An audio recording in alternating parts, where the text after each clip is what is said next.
Gracias. Bueno, el día de hoy vamos a presentar la película en el Cineclub de Frankenstein de 1931. La película del día de hoy nos va a servir para poder aprender un poco más sobre iluminación y principalmente me quiero enfocar en lo que es la iluminación en cine de blanco y negro. Y no solo en cine, sino también para lo que nos puede servir en ilustración, algunos conceptos básicos que pueden servir para ilustración, ya sea para diseño de arte conceptual y también para storyboard. Lo primero que vamos a hacer es repasar rápidamente lo que ya sabemos de la iluminación en el cine. Aquí, de manera rápida, tenemos 12 tipos diferentes de iluminación, son 12 conceptos muy básicos. Key light, fill, back, que es lo que utilizamos básicamente para el esquema de iluminación de 3 puntos. Side light, que es en español lo que se conoce como la iluminación Rembrandt. El uso de practical light es algo que se utiliza en cine, ya sea a veces por necesidad o por diseño de las escenas. Es utilizar ciertos elementos que existen dentro del contexto de la propia escena para iluminar lo que está sucediendo con los personajes o en el ambiente. Puede ser luz que venga de una lámpara, luz que entra por una ventana, puede ser luz que sale de una fogata, de una chimenea, etc. Cualquier fuente de luz que esté a cuadro y que se aproveche para hacer también una fuente de luz, puede ser también una televisión o alguna fuente de luz de ese tipo, ¿no? Entre esas luces pues tenemos también la luz que puede ser dura, la luz suave. La luz dura lo que va a hacer es que va a generar un contraste mucho más grande que la luz suave, que es la luz difusa, que entrega unas sombras más difuminadas, más suaves, menos acentuadas, y podría decirse que también son un poco menos dramáticas, ¿no? Después tenemos el rebote de la luz. Bounce light se refiere principalmente a cuando se busca iluminar un espacio grande. En vez de dirigir la luz directamente de la fuente hacia el personaje o los elementos que se desean iluminar en la escena, la luz se lanza hacia una pared y lo que se permite es que la luz de rebote llegue a los objetos para que no golpee de una manera tan directa.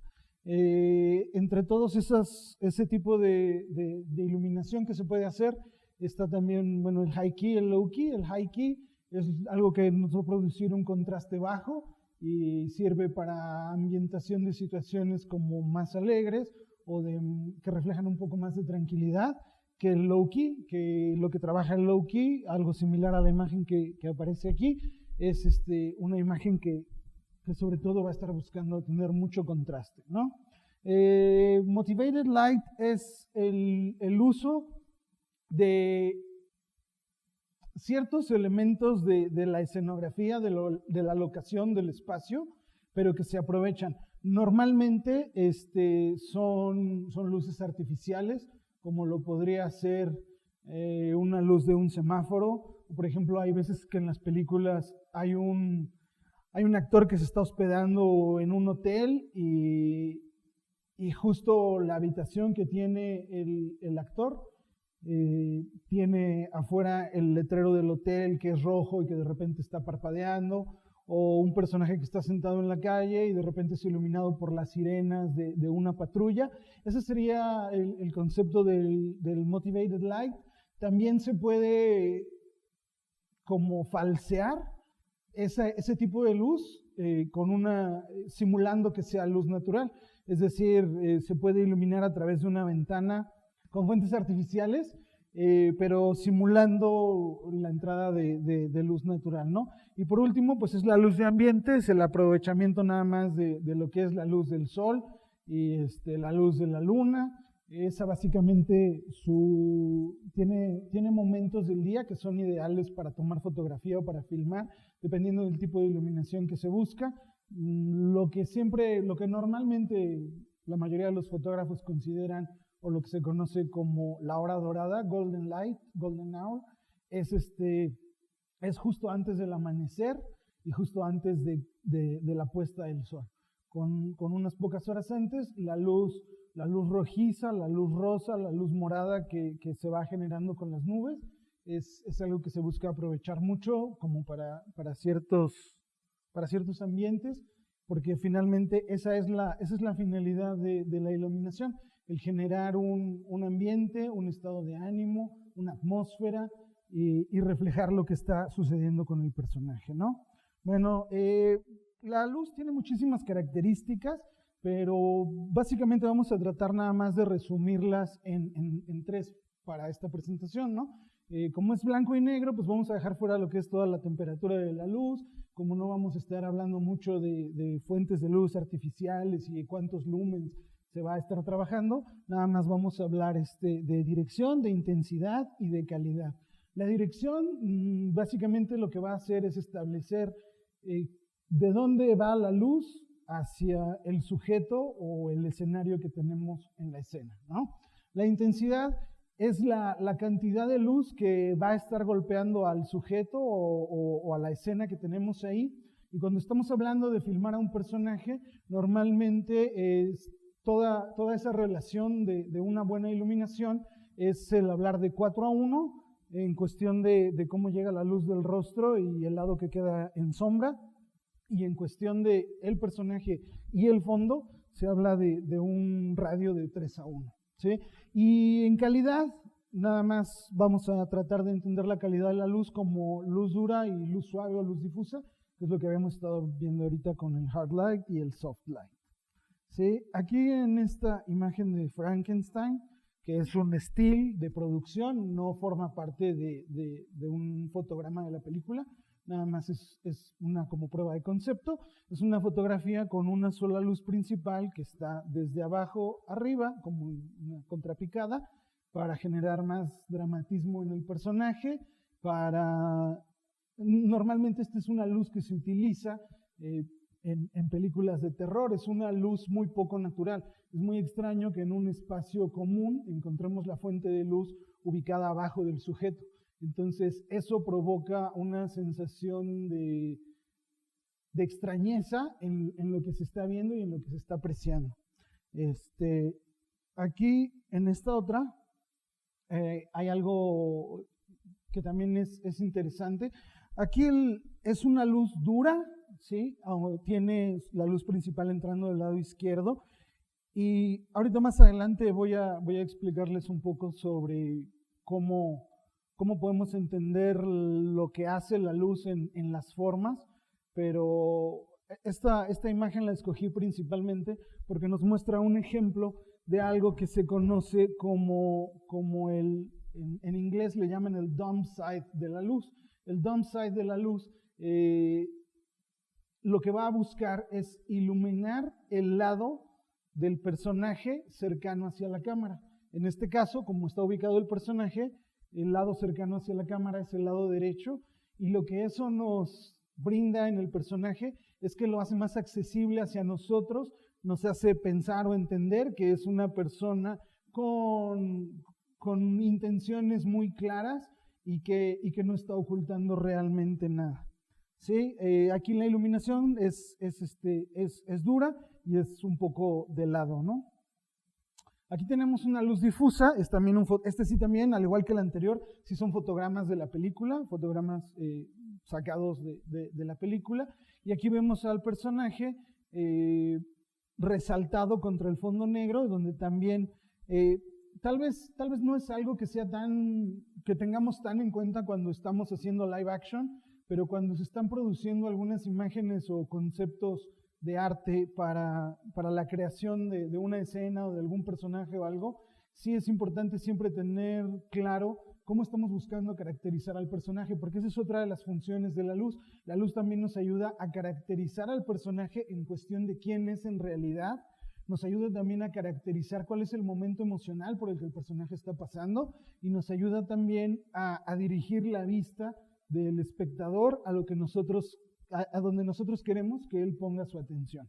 Entonces, en este caso, la luz difusa lo que nos permite es saber que tenemos un personaje con intenciones mucho más claras que el que teníamos en la diapositiva anterior, ¿no?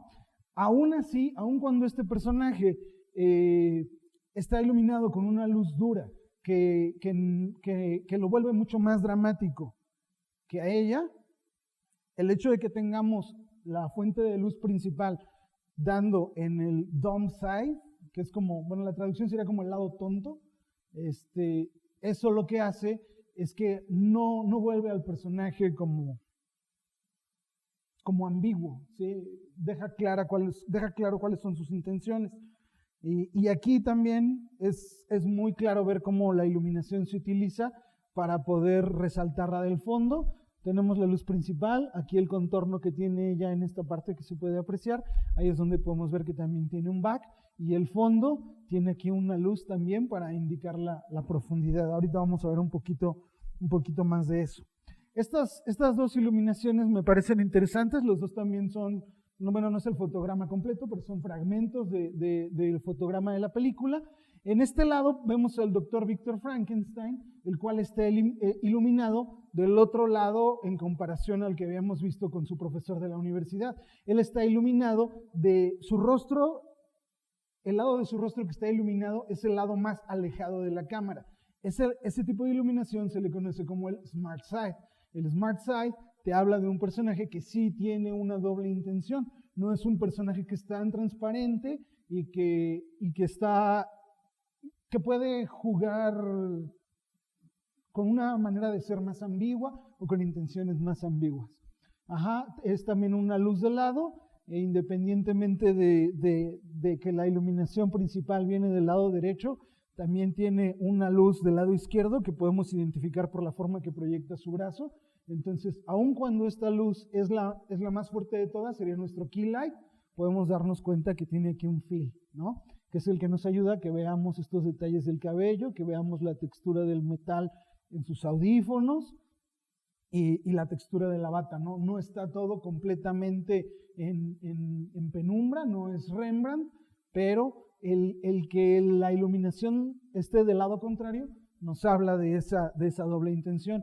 Y aquí con Frankenstein también podemos ver como un esquema de iluminación similar, pero aquí la luz se ha hecho más difusa, el fill desaparece completamente, las sombras que proyecta la luz principal, que es la que lo golpea del lado izquierdo, también en el Smart Side. Si nosotros dejáramos solo esta luz, que se vuelve casi blanca, casi del mismo tono que el cielo, nosotros tendríamos aquí todo esto perdido. No es así, porque tiene un fill y aparte tiene aquí el backlight que nos ayuda a definirlo y cortarlo de las sombras de la montaña, ¿no? Independientemente de cómo queda iluminado esto y de la textura que da. Aquí lo interesante es que en la mayoría de estas imágenes podemos estar viendo que se trabaja en tres planos. Tenemos un foreground, un middle ground y un background, que es como lo que aparece más cerca de pantalla, en este caso que aparece fuera de foco, o aquí con estas ramas, después el middle ground donde están los personajes, y después un background que en ambos casos aparece fuera de foco, no con mucha profundidad de campo. Para poner un ejemplo de que este tipo de iluminación, estos ejemplos que vimos aquí en esta otra diapositiva, todo esto no significa que si vas a trabajar con un key y un fill nada más y que no quieres utilizar un back, no significa que no vas a utilizar motivated light o que no va a estar en low key o que no puedes meter bounce light.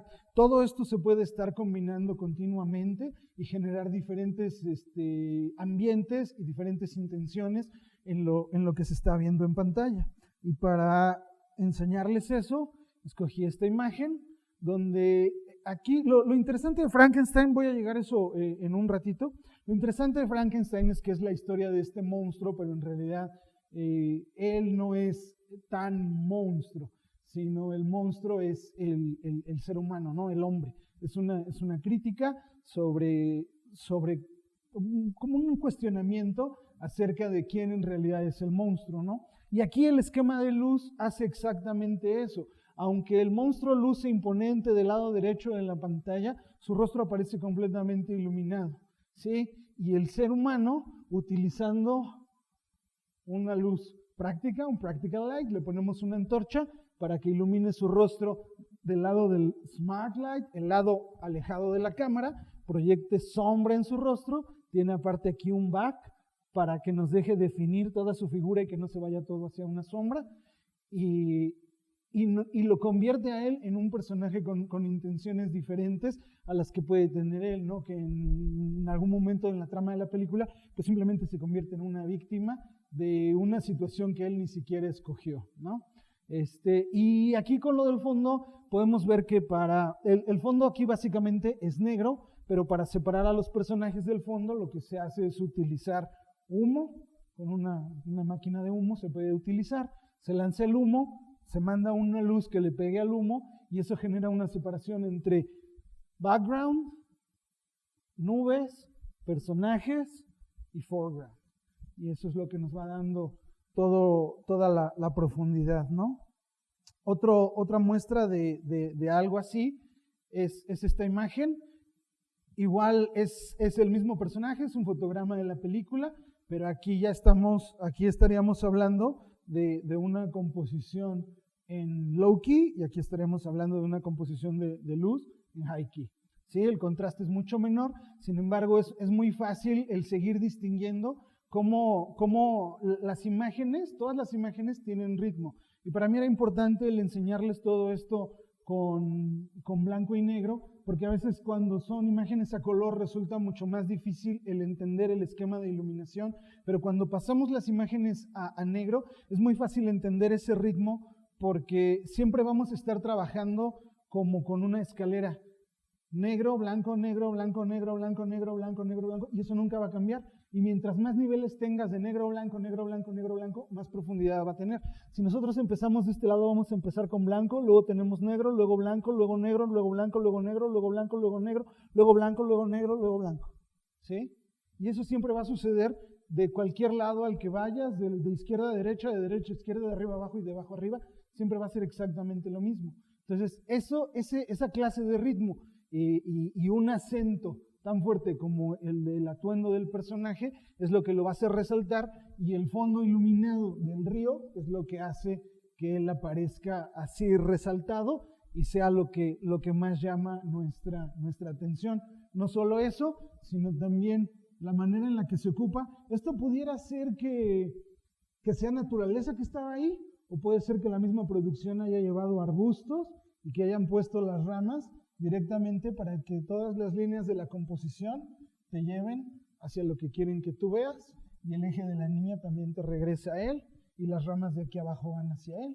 Entonces todo eso se tiene que tomar en cuenta cuando estamos tratando de iluminar una escena, ¿no? Entonces, bueno, llegamos aquí a esta, y aquí rápidamente lo que les quisiera explicar es cuáles son las partes de la iluminación, ¿sí? Si pudiéramos llamarles así. El punto más iluminado, no sé si lo alcanzan a ver que está aquí, ¿sí? Ese es el highlight, ¿sí? Es el highlight. Normalmente la mayoría de los conceptos son en inglés. Es importante que se aprendan los conceptos en inglés porque mientras más puedan trabajar y más experiencia vayan ganando, es más probable que puedan trabajar con personas de otros países, no solo de Estados Unidos, pero la comunicación normalmente siempre va a ser en inglés. Entonces estos conceptos es importante siempre manejarlos en inglés porque se vuelve como una especie de lenguaje universal en que no importa de dónde vengan, todos generalmente tratan de aprenderse los nombres así en inglés, ¿no? Entonces vamos a tener aquí el highlight, luego tenemos esta parte de aquí, son como los halftones, los tonos medios, halftones, no midtones, aquí se llaman halftones. Esta línea que aparece aquí, donde justamente cambia de la luz a la sombra, se conoce como Terminator, tal y como el personaje de la película, Terminator. Ajá. Este es Form Shadow, esta es la sombra de la forma.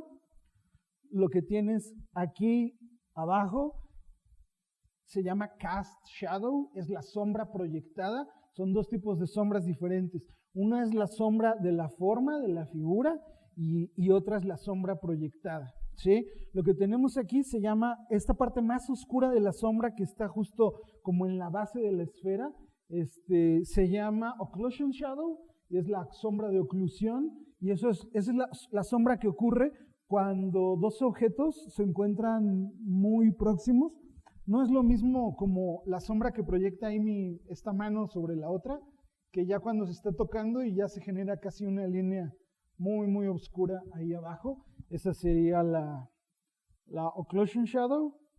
Después tenemos el bounce light, que es la luz que no da a la esfera y que llega hasta aquí, rebota y genera esta luz que la separa, es un bounce light. Y luego la penumbra, igual en inglés y en español, es la parte más difusa de la sombra, no esta, sino nada más esta que se encuentra aquí. Ajá. Entonces, bueno, viendo y ya entendiendo un poquito esto y viendo cómo generamos la separación, entendiendo cómo podemos armar un poco esos esquemas de luz, básicamente, muy rápido vamos a tratar de ver cómo podemos empezar a hacer un diseño o un concepto de una iluminación. Supongamos que esto es una hoja blanca. Si nosotros tenemos aquí lo que nosotros entendemos como una hoja blanca, cuando nosotros lo que buscamos es hacer una composición a través de la iluminación, no vamos a estar pensando como en figuras, no vamos a estar pensando primero en trazar tu figura y que esté anatómicamente correcta ni nada. No, vamos a estar pensando como en ese ritmo que habíamos planteado al principio de blanco, negro, blanco, negro. Entonces lo primero que vamos a hacer es ubicar un cuadro ahí adentro, ¿sí? Esto ya inmediatamente convierte lo que era solo como un concepto de una hoja blanca en un backlight, ¿sí? Tenemos un backlight y tenemos una figura en lo que pudiera ser como un middle ground, ¿no? No necesariamente está hasta el frente, no está hasta atrás, pero podemos empezar a entender qué es lo que se está haciendo. Si nosotros tomamos esa figura y la jalamos, entonces ya podemos empezar a entender un poco más qué es lo que estamos tratando de construir. Nada más agregamos un elemento más, entonces ya podemos entender este concepto de que estamos dibujando una silueta con una luz que viene de atrás, ¿no? Aquí el contraste es muy alto, entonces lo único que voy a hacer es bajar un poco el contraste y ya la figura ya no está tan hasta el frente, ya está un poco más atrás. Digamos que lo que hice aquí pues fue tal vez ponerle un fill, ¿no? Una luz de relleno para regresarlo un poco hacia el fondo y que no esté tan separado. Es bastante diferente el contraste que podemos ver de aquí a acá, ¿sí? Esto simplemente con un cambio de tonos estamos reduciendo ciertas distancias y solo estamos trabajando con formas muy simples que son geometrías muy básicas, ¿no? Después de eso, si decidimos enmarcarla con unos cuadros, podemos empezar a generar una composición. Y aquí lo que me interesa es que empecemos a ver que ya tenemos los principios básicos de lo que veíamos hace rato. Tenemos negro, blanco, negro, blanco, negro, ¿sí? Y lo mismo de arriba abajo, tenemos blanco, negro, negro, blanco. Siempre vamos a estar intercalando de esa manera. Si queremos empezar a generar más textura o más profundidad en lo que estamos haciendo, podemos agregar solamente 2 cuadros y ya empezamos a entender un poco de qué va esta composición, ¿no? Si aquí aumentamos el ritmo, ahora tenemos negro, blanco, negro, blanco, negro, blanco, negro, y seguimos trabajando sobre esa misma base. Ajá. Si ahora pasamos a esto y dividimos esos cuadritos, yo creo que ya es muy claro lo que estamos tratando de hacer. Ahora, esta figura está como muy plana porque lo único que hemos hecho es trabajar, digamos, horizontalmente. Si lo que hacemos es, ahora, aquí tenemos negro, blanco, negro, blanco, negro, y si aumentamos el ritmo ahí, lo que vamos a tener es algo así. Negro, blanco, negro, blanco, negro, blanco, negro, blanco, negro, negro, blanco, negro. Aquí ya podemos empezar a crear o a generar una composición con una cierta intención. Esta imagen que trabajé para esto nada más es algo muy sencillo, pero es una imagen que busca como hacernos entender el cómo podemos trabajar un concepto de iluminación, nada más pensando como en ese esquema de qué es lo que quiero al frente, qué es lo que quiero en medio y todo. Nada más con un poco de iluminación y ya podemos tener fuentes de luz que proyectan. Aquí ya, bueno, afiné un poco la silueta que teníamos ahí nada más recortada en geometría. Ahora, con esto que tenemos aquí, pudiéramos pensar que ya tiene como una intención, ya tiene un ambiente, pero le falta muchísima profundidad. Seguimos trabajando como en algo que sigue siendo bidimensional, ¿no? Para hacer eso, lo único que tenemos que hacer es justamente seguir añadiendo más elementos que se intercalen con lo que estamos trabajando. Entonces, si aquí arriba nosotros lo que tenemos es negro, lo único que tenemos que hacer es añadir blanco y genera más profundidad y entonces ya se va más hacia el fondo. Y si esta imagen que tenemos aquí queremos aventarla más, todo lo que tenemos que hacer es entonces aquí en esto blanco vamos a añadir más negro y ya está la imagen más al fondo. Y si esta imagen queremos aventarla más al fondo, lo único que tenemos que hacer es añadir más blanco.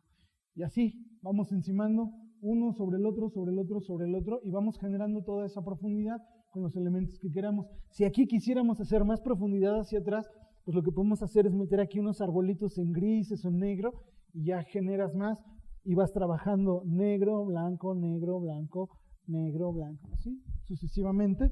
Y es como una manera fácil de entender cómo se está trabajando la iluminación. La composición que teníamos hace rato con lo que estábamos viendo con Frankenstein es básicamente esto llevado a un extremo, ¿sí?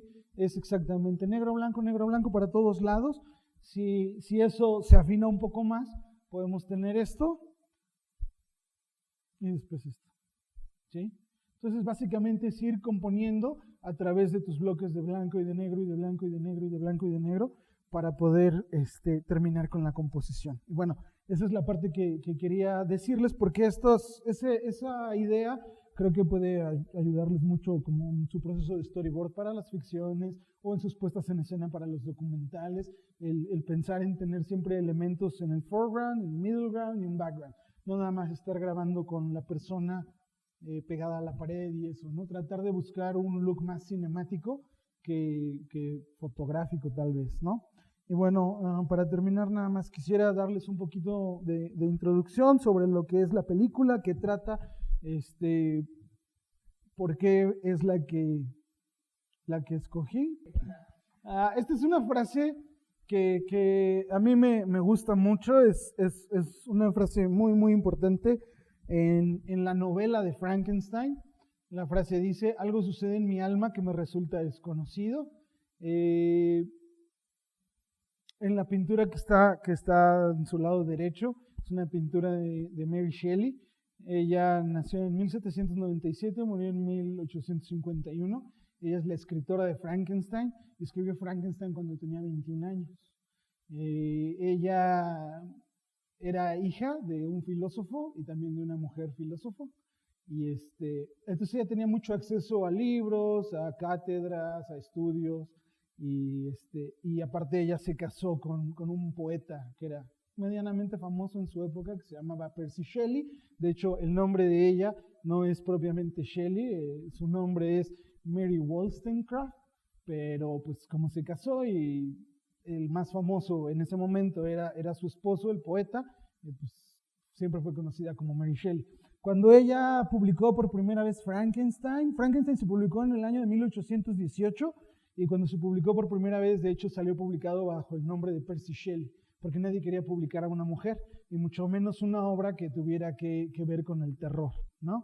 Me parece importante esta obra para juntarlo con el tema de la iluminación, porque Frankenstein es una obra gótica, y el gótico pertenece a la corriente del romanticismo. El romanticismo no entendido como el romance de pareja, como el amor o como las comedias románticas de ahora. El romanticismo básicamente lo que buscaba principalmente era el oponerse a la ilustración, que era el movimiento histórico-artístico y cultural que le había precedido, ¿no? Y ahí básicamente lo que siempre se privilegió pues era el estudio, la ciencia, los hechos, y lo que busca el romanticismo es contrarrestar un poco eso y llevar la importancia de la obra a la subjetividad. Es decir, aquí lo importante va a ser lo que está sintiendo el sujeto, lo que está viviendo el individuo, ya no los hechos, ya no el descubrimiento, ya no el avance de la ciencia, sino la percepción. Ese movimiento principalmente surgió en Alemania, en Francia y en Inglaterra, y uno de sus componentes principales era justamente como el resaltar que había en el ser humano algo muy difícil de comprender, pero que de alguna manera sí lograba ser comprendido, pero no por él mismo, sino por la naturaleza. El romanticismo crea una relación muy importante entre el ser humano y la naturaleza, y el día de hoy, por ejemplo, cuando vemos todas esas imágenes de motivación, son básicamente imágenes que se le deben al romanticismo, ¿no? Cuando dice,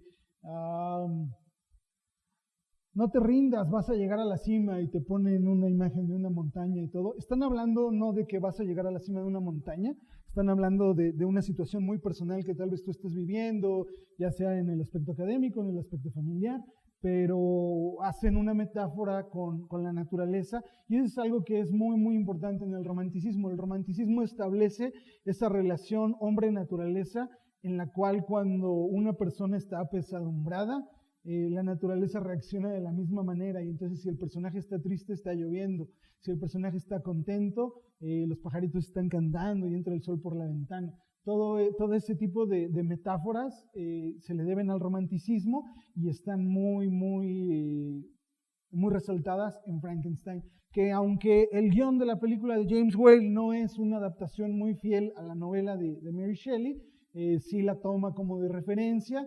Y bueno, construye con eso algo que en 1931, con esta película, dio inicio a lo que se conoció como el cine de monstruos, que después incluyó a Drácula, el hombre lobo, el hombre invisible, la novia de Drácula, la novia de Frankenstein, un sinfín de películas que crearon toda una mitología alrededor de este tipo de obras, ¿no?